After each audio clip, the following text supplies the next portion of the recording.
안녕하세요. 해양수산부 온라인 대변인 이민석입니다. 넓은 바다같이 다양한 해양수산부의 정책을 보다 알기 쉽게 설명해드리는 알기 쉬운 바다정책 백과사전입니다. 오늘은 그 세 번째 시간으로 수출입 물류 스마트화의 담당자인 해양수산부 스마트 해상물류 추진단의 신범준 사모님을 모셨습니다. 안녕하세요. 네, 안녕하세요. 스마트 해상물류 추진단의 신범준입니다. 우선 스마트 해상물류 추진단에 대해서 먼저 설명해 주시죠. 예, 저희 스마트 해상물류 추진단은 저희 부가 19년 1월에 발표한 스마트 해상물류 체계 구축 전략의 후속으로서 이제 조직이 만들어지게 되었는데요. 당시에 행정안전부의 벤처형 조직이라는 이제 사업이 있었습니다. 거기에 저희가 그 내용으로 공모를 했고 저희가 2위를 했고요. 그래서 이제 벤처형 조직으로서 2년 동안 운영되는 스마트 해상물류 추진단이 만들어지게 됐습니다. 2년 동안 성과를 내야 되는 조직이네요. 예, 성과가 내면 정규 조직화도 될 수 있고 뭐 그런 성과를 내야 되는 조직입니다. 얼마 전에 이제 스마트 해상물류 추진단에서 이제 수출입 물류 스마트화 추진 방안을 발표를 하셨던데요. 이게 기술적인 내용도 많고 해서 이해가 좀 쉽지 않던데 조금 이제 간략히 먼저 설명을 해주신다면. 결국 이 방안의 목표는 2030년까지 우리나라의 세계 수출입 물류 경쟁력을 10위권 안으로 끌어올리겠다라는 목표를 가지고 크게는 인프라 측면 그리고 데이터 측면으로 과제를 도출을 했습니다. 인프라 측면으로는 물류 시설, 물류 설비의 연계를 효율화하겠다는 것과 데이터 측면으로는 물류 데이터를 효율적으로 활용하겠다. 크게 그렇게 두 가지로 보시면 되겠습니다. 우선 방안의 목표가 이제 세계 수출입 물류 경쟁력 이제 10위권 안으로 이제 들어간다. 요걸 이제 목표를 삼고 있는데 이게 지금 어떤 지표로 구성되고 그 10위권 안에는 어떤 나라들이 지금 포함되어 있나요? 예, 이 지표는 월드뱅크에서 경년으로 조사해서 발표하는 지표입니다. 1000여 개 이상의 이제 국제적인 포워더들을 대상으로 설문조사해서 도출하는 것이고요. 평가 항목은 물류 인프라가 어떠한지, 통관 서비스, 물류의 정시성, 화물의 추적 가능성 등등 6개 항목으로 평가를 하고요. 그 서비스 이용자들을 대상으로 하는 것만큼 이게 굉장히 지표가 굉장히 현실적입니다. 그래서 저희가 이걸 목표로 삼게 됐고 그 10위권 안에는 모두가 다 그 선진 항만으로 뽑으시는 함부르크항, 로테르담항 이런 항만들을 갖고 있는 이제 독일, 네덜란드, 싱가포르 이런 나라들이 다 10위권 안에 차지하고 있습니다. 지금 우리나라는 그럼 몇 위인가요? 우리나라는 18년 기준 25위입니다. 25위. 예. 열심히 노력해야겠습니다. 방안의 내용이 크게 이제 인프라 부분과 데이터 부분으로 이제 그 구성된다고 하셨는데 우선 이제 인프라와 관련된 내용을 조금 더 설명해 주신다면. 예, 인프라를 보시면 수출입 물류는 육상 트럭과 항만, 그리고 선박 이렇게 이어지게 되는데요.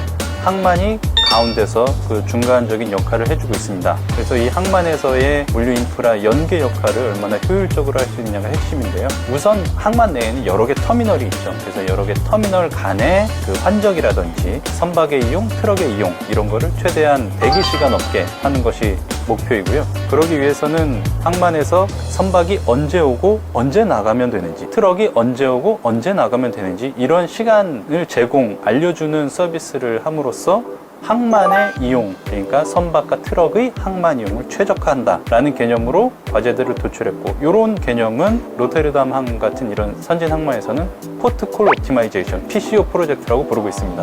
이걸 좀 간단히 정리하자면 그러면 선박과 항만, 트럭 등 이제 항만 물류를 구성하는 요소들 간의 네트워크를 연결하고 이제 서로 공유할 수 있도록 해준다. 이렇게 정리하면 되겠네요. 네.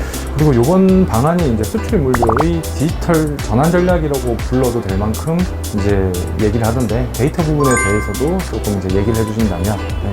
예, 아마 이 부분이 되게 어렵게 느껴지셨을 텐데요. 우선 데이터를 실시간 데이터와 비실시간 데이터로 나눠 볼 수가 있습니다. 실시간 데이터라면은 방금 말씀드린 것처럼 항만에서 트럭과 선박이 항만을 어떻게 최적으로 연계할 수 있을까? 그 부분에서 이어지는데요. 그러면은 선박은 지금 어디 있는지, 언제 도착하는지, 언제 작업이 완료되는지, 트럭은 언제 오는지 이런 실시간으로 지금 현황이 어떠한지에 대한 정보를 수집을 해야 됩니다. 그리고 이거를 공유를 함으로써 서로 작업 계획을 최적화할 수 있죠. 그래서 트럭이 언제 항만이 복잡한지, 언제 가면 언제 떠날 수 있는지 이런 정보를 알면 미리 와서 불필요하게 대기할 필요가 없어집니다.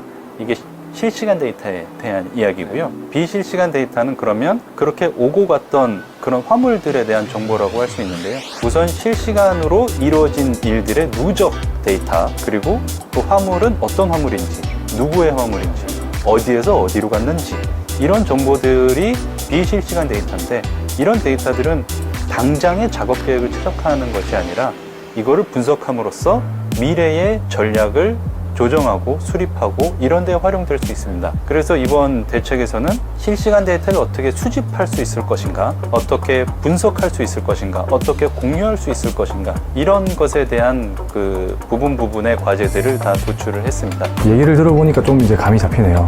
예전에 제가 항만물류기획과에서 근무할 때도 가끔씩 항의 전화를 받았어요. 이 터미널 앞에서 내가 지금 몇 시간째 대기하고 있다. 이거 어떻게 할 거냐에 대한 이제 항의 전화가 몇 번 들어왔었는데, 그런 문제들이 이제 좀 이제 해결될 수가 있겠네요. 예. 근데 이제 이걸 또 생각을 해보다 보니까 수출입 화물의 통관을 담당하는 곳이 이제 관세청인데, 관세청과의 협조나 정보 연계가 또 중요하겠어요. 예, 그렇습니다. 지금 말씀하신 그 관세청 문제, 이것은 아까 실시간 데이터, 비실시간 데이터로 제가 구분을 해서 말씀드렸는데, 이 공공과 민간으로 또 구분을 해볼 수가 있습니다. 통관 데이터는 공공물류 데이터라고 할 수 있죠. 우리 부가 수집하는 포트미스에서 갖고 있는 데이터도 공공물류 데이터입니다. 이런 공공물류 데이터는 어떻게 보면 비실시간 데이터라고 볼 수 있죠. 그게 어떤 화물인지, 누구의 것인지, 어디로 갔는지 이런 내용들이니까요. 근데 이런 데이터도 활용도를 높이기 위해서는 서로 대조해서 확인함으로써 데이터의 신뢰도를 높이는 그런 작업도 분명히 필요합니다. 그래서 관세청, 터미널 운영사, 그리고 해수부, 포트미스, 이렇게 서로의 협력이 중요한 것이죠. 이런 공공 데이터, 민간 데이터를 활용하면 새로운 비즈니스도 창출할 수 있는데요. 해외 같은 경우에는 이런 공공 데이터를 기반으로 한 비즈니스 생태계가 굉장히 활발하게 조성되어 있습니다.